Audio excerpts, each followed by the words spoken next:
ఛీ, అసలు ఆ కంట్రీది చూడమా, మనల్ని సుఖంగా కార్లో పోనీకుండా ఆటోలు కుక్కి పంపించండి. అది ఆటో కూడా ఒప్పుకుందే, అది సైకిల్లో పొమ్మంటుంది మనల్ని. నేను నిన్ను కూర్చోబెట్టుకుని సైకిల్లో వెళ్లి కళ్ళు తిరిగి పడిపోవాలనో లేకపోతే గుండె నొప్పి వచ్చి చావాలని ప్లాన్ చేస్తా ఉందది. అసలు సచ్చినా ఇప్పట్లో చావని నేను. దానికి తెలియదు నా సంగతి.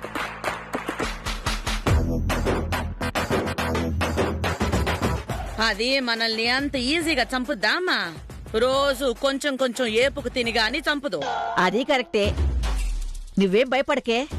ఈ రోజుతోటి దాని తిక్క కుదుర్చుదాం. వెళ్లి మాంత్రికుడిని కలుస్తున్నాం కదా. ఆ దరిద్రుడు మనకేం మందిచ్చాడో ఏమో. ఇప్పుడు ఆ మందు ఎలా వికటించిందో చెప్తే దాని తిక్క ఎట్టా కుదర్చాలో వాడే చెప్తాడు. అవునుమా, దీన్ని తిక్క కుదిర్చి జట్టు పట్టుకుని గిరిగిరా అని తిప్పి ఇస్సిరి కుట్టేయాలన్నందు నాకు. అవునే, నాకైతే దాని తల్లో పేను కుక్కినట్టు పరుపులో నల్లుని నలిపినట్టు నలిపేయాలనుంది. చెప్తా. ఆ మాంత్రికుడి దగ్గరికి వెళ్లి మాట్లాడిన తర్వాత దీని సంగతి చెప్తా. మో త్వరగా పోనీమా. మరి ఇదేమన్నా కార్ అనుకున్నావా ఏంది? ఆటో, డొక్కు ఆటో.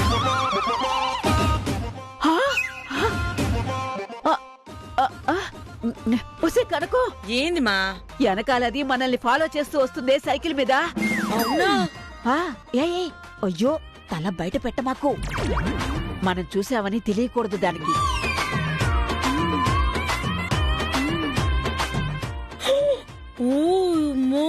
ఇదేంది మా? సైకిల్ నిస్లాగా ఇట్ట తొక్కుంటొస్తుండది. చూసేదానికి ములక్కాళ్ళ సన్నగా ఉన్నా పుష్టి ఎక్కువే దానికి. ఆటోతో పాటు సమానంగా వస్తుంది చూడు. మో, దానికేదో అనుమానం వచ్చినట్టుండదే. ఇప్పుడు అది గాని మనల్ని ఫాలో చేస్తూ మాంత్రికుడి దగ్గరికి వచ్చి అక్కడ మనం మాట్లాడే ఈ విషయాలు ఎన్నదంటే దానికి మనం మందు పెట్టిన విషయం తెలిసిపోతుంది. అప్పుడు అది మనల్ని మామూలుగా పీడించుకుందేందో. దాన్ని ఎట్నైనా తప్పించుమా. ఎట్ట తప్పించేదే? ఏమ్మా బుర్ర లేకుండా మాట్లాడుతుండవు? అది సైకిల్లో వస్తుండది, మనం ఆటోలో పోతా ఉండం. దానికన్నా వేగంగా పోయి ఎక్కడో చుట్టూ బురిటి కొట్టించలేమా? కొట్టిస్తా. దీని జేజమ్మ లాంటోల్నే చూసా. ఇదెంత నాకు.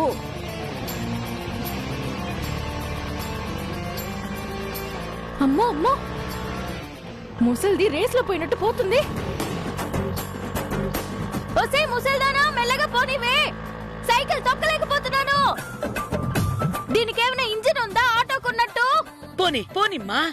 అమ్మో అమ్మా, ఒలింపిక్స్ లో ఆటో రేస్ లో పెడితే ఇదే గెలిచేటట్టుంది. ఒసే ముసల్దానా, మెల్లగా వెళ్ళవే. త్వరగా పోనిమ్మా. అది మనకాలే వస్తాండది. మో అగో, ఆ సందుంది కదా, మనం కనబడకుండా ఉంటాం. అందులోకి పోని.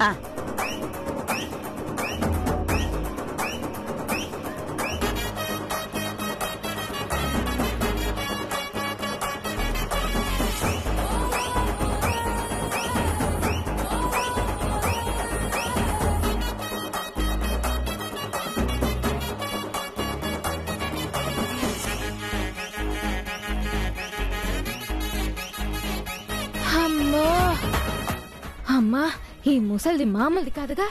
మెరుపు వేగల్లా వెళ్ళి మాయమైపోయింది ఆటోతో సహా.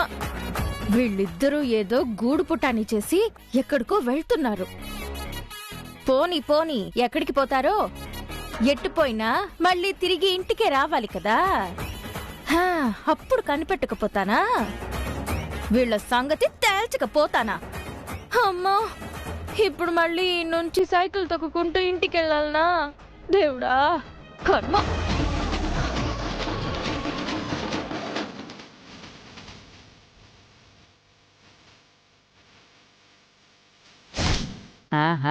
మనకన్నా దీనేశాలు. ఇక్కడ తప్పించడమే కాదు, మన జీవితంలో నుంచి కూడా తప్పిస్తాను. చెప్తా దీని సంగతి.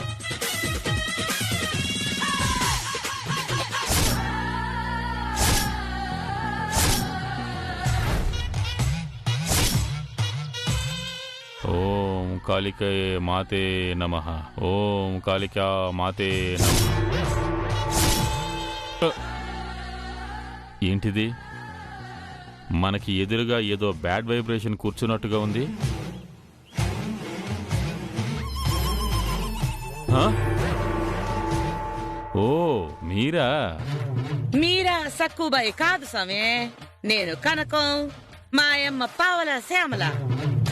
వశీకరణ మందు ఎలా పనిచేస్తుంది? బాగా పనిచేస్తుందా? ఏం సామి మాటల్లో ఎటకారం ఎక్కువైంది? వెటకారమా? ఇందులో వెటకారం ఏముందమ్మా? వశీకరణ మందు అడిగారు, ఇచ్చాను. ఇదో చూడు స్వామి, నువ్వు వశీకరణం మందిచ్చుండావో వేరే ఏం మందిచ్చుండావో మొత్తం రివర్స్ అయిపోయిండదు కదా. రివర్స్ అయిపోవాలని కదా ఇచ్చింది. లేకపోతే నీ పిసినారితనం నా దగ్గర చూపిస్తావా? నాకే టోపీ పెడతావా? అందుకే నేను పెట్టాను ఫిట్టింగ్. ఏం సామి ఏం మాట్లాడరు? మీరేమంటున్నారో అర్థం కాక ఆలోచిస్తున్నాను.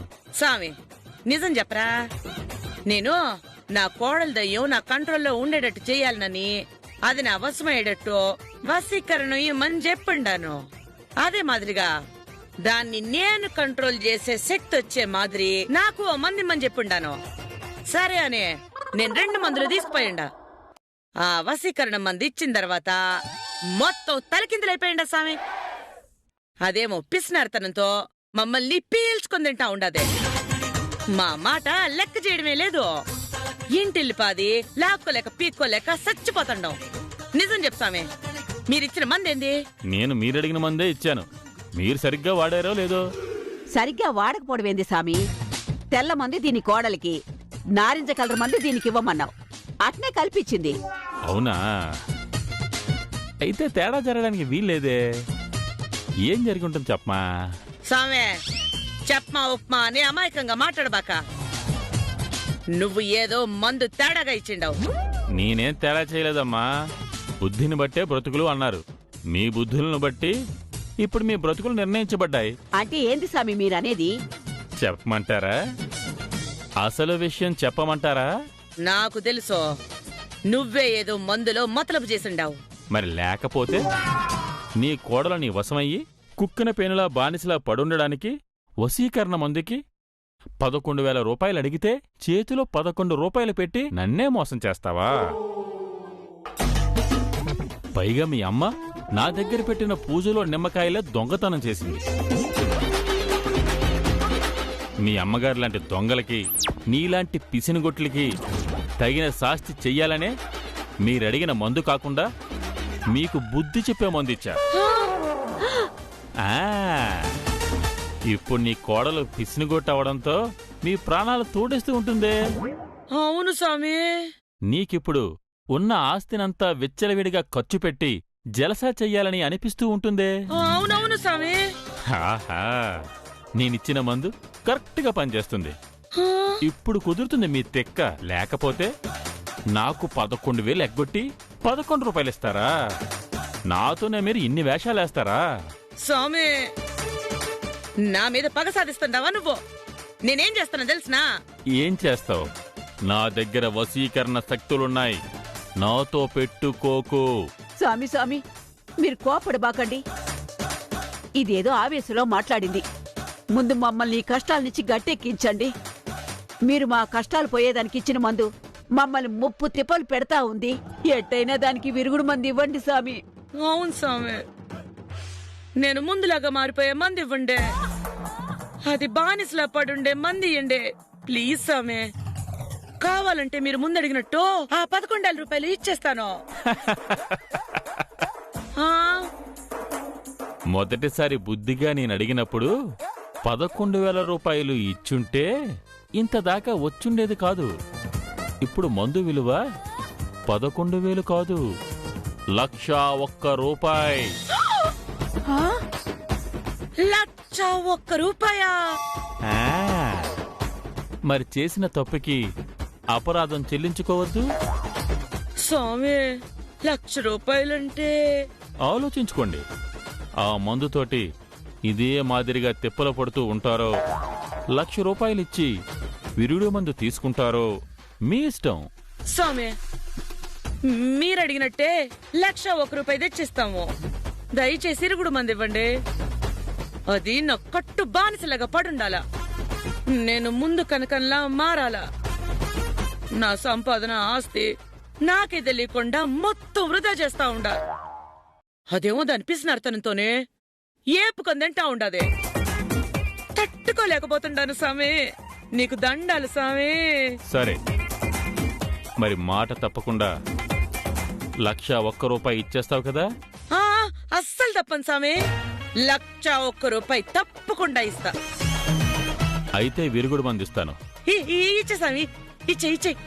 చేయండి అనగానే ఇచ్చేయడానికి ఇదేమన్నా మిఠాయి కొట్లో మిఠాయా? విరుగుడు మందు ఎప్పుడు పడితే అప్పుడు ఎట్లా పడితే అట్లా ఇవ్వకూడదు. ఇది అమావాస్య రోజు ఇవ్వాలి. అమావాస్య నాడు రండి. ఎల్లుండే కదా సామి అమావాస్య. అవును, అమావాస్య రోజు 1,01 రూపాయితో వచ్చారంటే దానికి విరుగుడు మందు ఇస్తాను. విరుగుడు మందు తీసుకెళ్లి మీ కోడలతో తాగించారంటే తను మీకు బానిసలాగా పడుంటుంది. నువ్వు మునుపట్లాగా మారే మందుని నీకిస్తాను. థ్యాంక్స్ సామి. ఈ సరైన కరెక్ట్ మంది ఇయ్యండి సామి. సరే, వెళ్ళిరండి. అమావాస్య రోజుకి వశీకరణ మందు తయారు చేసి ఇస్తాను. 1,01 రూపాయి మర్చిపోవద్దు. అస్సలు మర్చిపోను సామి, అస్సలు మర్చిపోను. దండాలు సామి, దండాలు. దా పోదంపా. ఉంటాను సామి. దామా. నా దగ్గరే పిసినర్తనం చూపించి ఇప్పుడు లబోదిబోమంటున్నారా? నాకైతే నువ్వు 1,01 రూపాయి తీసుకొస్తావన్న నమ్మకం లేదు. తీసుకురా. నువ్వు తీసుకొస్తే అప్పుడు మందు గురించి ఆలోచిస్తా.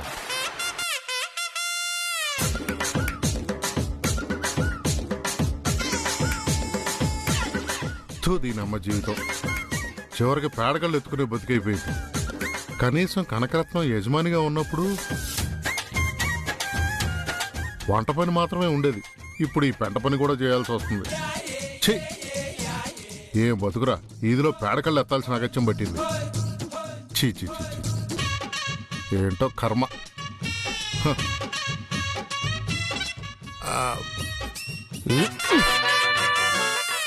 తీసుకా. కానివ్వండి, అరగంట లోపల ఇప్పుడే పని అయిపోవాలంట. మేయ్, మీ అక్క చెల్లెలిద్దరూ కలిసి మమ్మల్ని టార్చర్ పెట్టాలని డిసైడ్ అయిపోయినారు కదా. ఏ, నేను మాత్రం సుఖభోగాలు అనుభవిస్తున్నానా? నేను కూడా మీతో పాటు పిడకల పని చూస్తున్నాను కదా. రే, మనకేంద్రీ టార్చరు? అంతగా కావాలంటే నీ పిల్ల నీతో పిడకలు కొట్టించుకోవచ్చు కదా. మాకేంది పనిష్మెంట్? రే, జాయింట్ ఫ్యామిలీ కదా, ఏది కష్టపడినా జాయింట్ గా కష్టపడాల్సిందే. కానీ ఏంద్రా కానిచ్చేది? పిడకతో కొట్టినట్టు మొహం పిడకైపోద్దా? చివరికి పిడకలు కొట్టుకునేంత వరకు వచ్చింది పరిస్థితి. నా వల్ల కాదురా రే.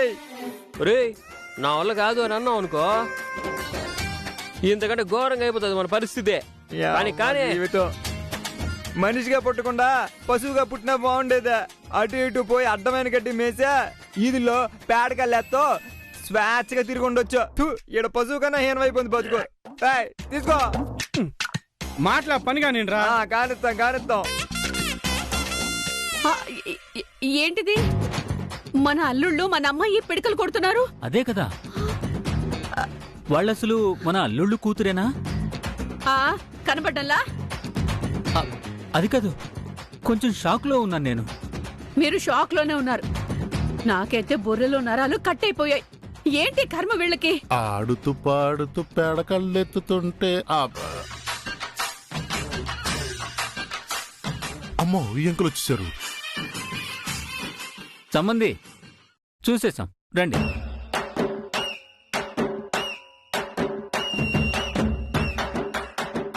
అన్నా, ఏంటి దరిద్రం?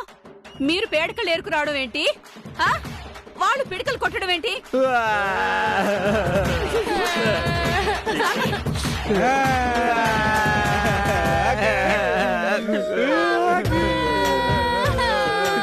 నటరాజునో, నువ్వు ఖాళీగా ఉన్నావు, నన్ను కొంచెం వాటేసుకో. ఏడ్చే దిక్కు కూడా లేదు నాకు.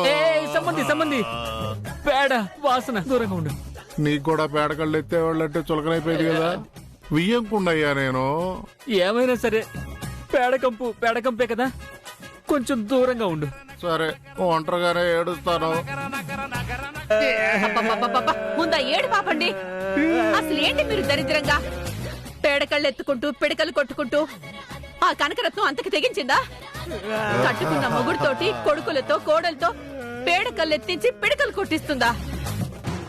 ఆవిడ అడిగే వాళ్ళు లేరనుకుంటుందేమో. నేను దులిపేస్తాను కదా. నా అల్లుళ్ళని మా అన్నని ఇట్లా పిడకలు కొట్టుకునే పరిస్థితికి తీసుకొస్తుందా? మా నువ్వు పాత సినిమాలో విజయశాంతిలాగా ఆవేశపడి ప్రయోజనం లేదు.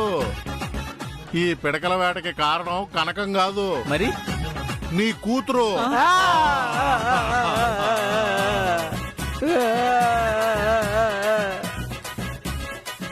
ఏంది మీతో పిడకలు కొట్టిస్తుంది? మా కూతురా? ఆ, డైలాగులు బాగానే పంచుకుంటున్నారు, చెరో సగం.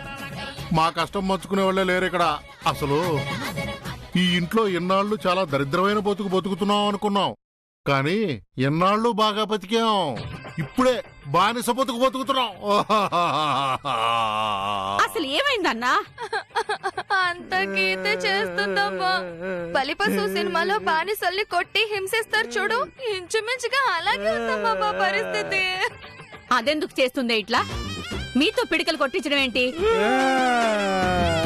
చాలా కూల్ గా అడుగుతున్నారు అత్త మీరు.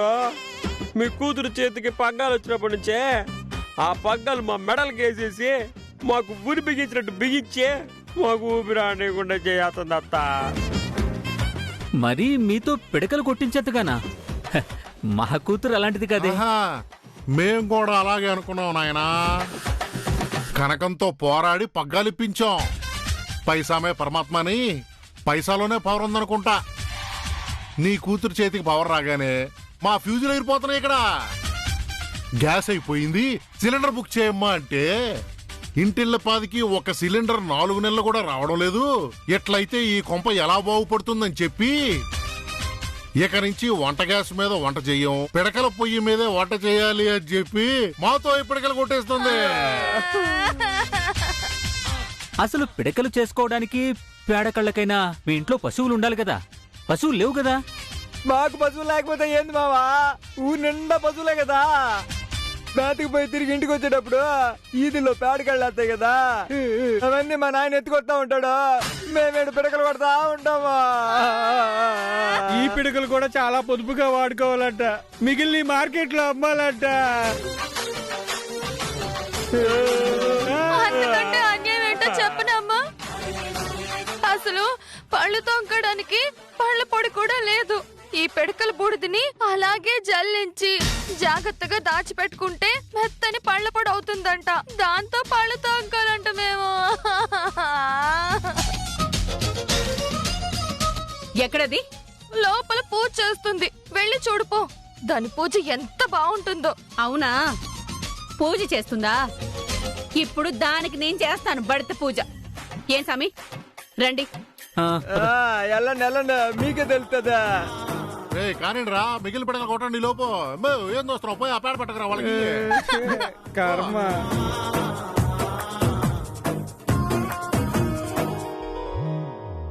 సెల్వి, గీతేది? ఇక్కడ ఎక్కడో ఉంటుంది సామి. అదిగో అక్కడుంది.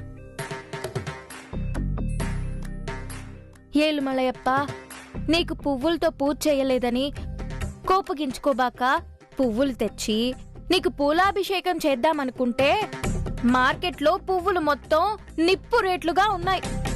పోనీ పక్కింటి పెరట్లో పువ్వులు తెచ్చుకుందామనుకుంటే దొంగ సచ్చినోళ్ళు. నేను నిద్ర లేచి వెళ్లేలోపు మొత్తం పూలు తెంపేస్తున్నారు.